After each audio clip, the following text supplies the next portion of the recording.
ಹಾಗಾದರೆ ಅನೇಕ BJP ಸರ್ಕಾರಗಳಿದ್ದಾವಲ್ಲ, ಅಲ್ಲಿ ACB ಇದೆಯಲ್ಲ.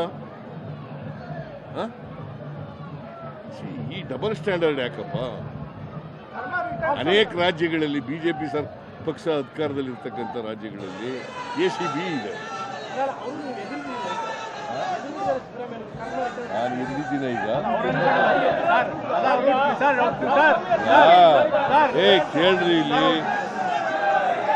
ಅನೇಕ ತಪ್ಪುಗಳು ಮಾಡಿರೋರು ಅವರು ಅಧಿಕಾರದಲ್ಲಿರುವಾಗ ಅವರಲ್ಲಿ ಯಾವನಾರು ಒಬ್ಬ ಭ್ರಷ್ಟಾಚಾರ ಮಾಡದೆ ಇರ್ತಕ್ಕಂಥವ್ನು ತೋರಿಸ್ಲಿ ನೋಡೋಣ. ಹೇಳ್ತೀನಿ ಅಂತ ಹೇಳಿದ್ದೀನಿ, ಅದಕ್ಕೆ ಸನ್ಮಾನ ಮಾಡ್ತೀನಿ. ಅವ್ರು ತೋರಿಸ್ಲಿ. ನಾವು ಯಾವತ್ತೂ ಸಂವಿಧಾನಕ್ಕೆ ವಿರುದ್ಧವಾಗಿ, ಕಾನೂನು ವಿರುದ್ಧವಾಗಿ ಏನೂ ಮಾಡಿಲ್ಲ, ಮಾಡಲ್ಲ.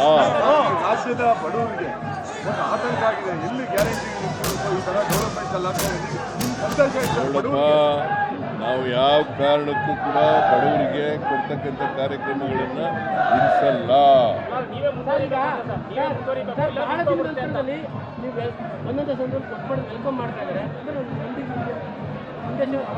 ನಾವು ನಿಮ್ಮೊಂದಿಗಿದ್ದೇವೆ ಅಂತ, ನಾವು ನಿಮ್ಮ ಪರ ಅಂತ ದೊಡ್ಡ ಮಟ್ಟದಲ್ಲಿ ಕಾರ್ಯಕರ್ತರು ಬಂದಿದ್ದಾರೆ ಇವತ್ತು. ಇಲ್ಲ, ನಾವೇನು ಹೇಳಿಲ್ಲ ಬರ್ರಿ ಅಂತ. ಅವರಾಗಿ ವಾಲಂಟಿಯರ್ ಆಗಿ ಬಂದಿದ್ದಾರೆ, ವಾಲಂಟಿಯರ್ ಆಗಿ ಪ್ರತಿಭಟನೆ ಮಾಡ್ತಾರೆ. ಅದು ಜನರ ಆಶೀರ್ವಾದ ನಮ್ಮ ಮೇಲೆ ಇದೆಯಲ್ಲ. ನಾವು 136 ಜನ ಗೆದ್ದಿರೋದು. BJP ಅವರು ಅಧಿಕಾರದಲ್ಲಿ ಗೆದ್ದದ್ದು ಎಷ್ಟು? ಅವರು 66 ಜನ. ಈಗ ಯಾವತ್ತಾರು ಓಲಿ 2008ರಲ್ಲಿ ಆಗ್ಬೋದು, 2018 ಮೆಜಾರಿಟಿ ಜನರಿಂದ ಮ್ಯಾಂಡೇಟ್ ತಗೊಂಡು ಗೆದ್ದಿದ್ದಾರ?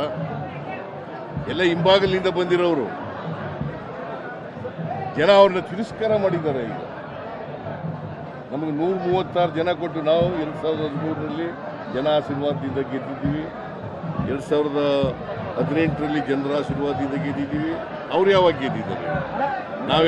ಯಾವ್ಯಾವಾಗ ಗೆದ್ದಿದ್ದೋ ಅವಾಗೆಲ್ಲ ಜನರ ಆಶೀರ್ವಾದದಿಂದ ಗೆದ್ದಿದ್ದೀವಿ.